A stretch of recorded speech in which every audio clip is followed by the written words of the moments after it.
Hello friends. आज मैं आपके सामने एक ऐसी स्टोरी आपको सुनाने जा रही हूँ जिससे हमें ये पता चलता है कि हमें अपने फ्यूचर के बारे में सिर्फ सोचना ही नहीं है बल्कि उसे आज बनाना भी है। तो फ्रेंड्स, हम बात करने जा रहे हैं एक ऐसे किंगडम की जहाँ पर 5 साल के लिए एक राजा को चुना जाता था और चुनने के बाद 5 साल के बाद उसे एक ऐसे जंगल में भेज दिया जाता था जहाँ पर जीवन यापन का कोई साधन नहीं था। जीवन यापन का कोई साधन नहीं था तो इसका मतलब कि वहाँ पर सिर्फ जंगली जानवर ही थे। तो वो जंगली जानवर उस राजा को खा जाते थे। हर साल ऐसे ही होता था। एक राजा चुना जाता था, 5 साल के बाद उसे सजाया जाता था, हाथी पर बिठाया जाता था और फिर जंगल में भेज दिया जाता था। तो एक साल ऐसे ही हुआ। राजा को सजाया गया, हाथी पर बिठाया गया और फिर उसे जंगल में भेज दिया गया। उसे भेजने के बाद गांव वालों ने ये सोचा कि अब हमें नए राजा की ज़रूरत है और राजा ऐसा होना चाहिए जो समझदार भी हो, सूझबूझ वाला भी हो। तो उनके गांव में एक ऐसा ही व्यक्ति था जो समझदार भी था और सूझबूझ वाला भी था। वो सब मिलकर उस व्यक्ति के पास गए और उसे राजा बनने के लिए कहने लगे। क्योंकि वो आदमी सब कुछ जानता था तो उसने राजा बनने से मना कर दिया।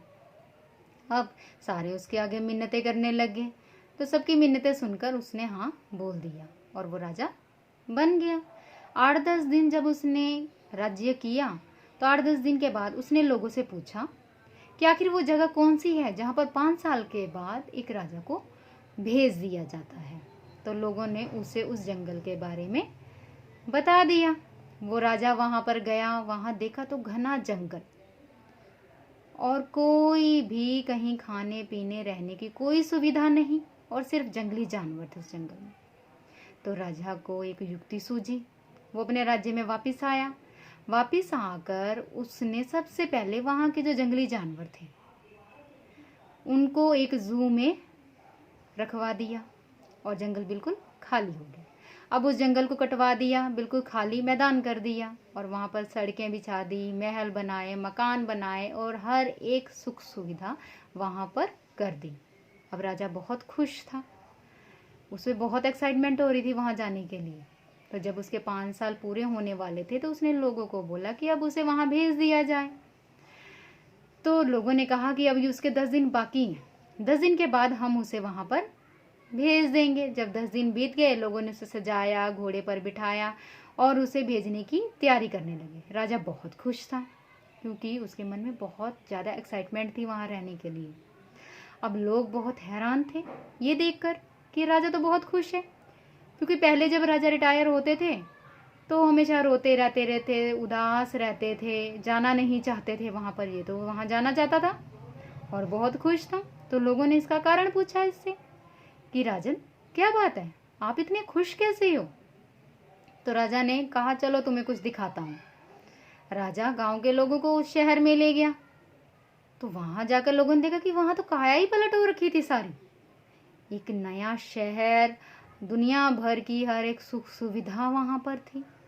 तो लोगों ने उससे पूछा कि राजन ये कैसे हुआ? तो राजा ने कहा कि मैंने 5 साल आपके राज्य पर सिर्फ मौज मस्ती नहीं की बल्कि मेहनत की अपने आने वाले फ्यूचर के लिए, और मैंने कुछ सेविंग भी रखी है ताकि मैं यहाँ पर अपना जीवन यापन बड़े आराम से कर सकूं। बाकी के जो राजा थे सिर्फ मौज मस्ती करते थे और 5 साल बाद फिर वो रोते थे। मैंने 5 साल मौज मस्ती नहीं की बल्कि मेहनत की और मेहनत करके अपने आने वाला जो मेरा भविष्य था उसको सुधार लिया। तो फ्रेंड्स, हमें इस कहानी से ये शिक्षा मिलती है कि हमारा जो आज है, अगर आज हम उसमें मेहनत कर लेंगे तो हमारा जो आने वाला भविष्य है वो सुखी होगा। आज क्योंकि आज हम जवान हैं तो हमारे हाथ पैर चल रहे हैं, हम जितनी मेहनत चाहें उतनी मेहनत कर सकते हैं। पर 50 साल या 60 साल के बाद फ्रेंड्स, हमारे हाथ पैर उतने काम नहीं करते, तो हम काम नहीं कर पाते हैं। तो हमारी जो सेविंग होगी वही हमारे काम आती है। तो फ्रेंड्स, हमें एक ऐसा काम करना चाहिए जो सिर्फ हमारा आज का ही जीवन यापन ना करे बल्कि वो हमारे आने वाले फ्यूचर को भी सुधारे। तो फ्रेंड्स प्लीज़ सोचिए इस बारे में।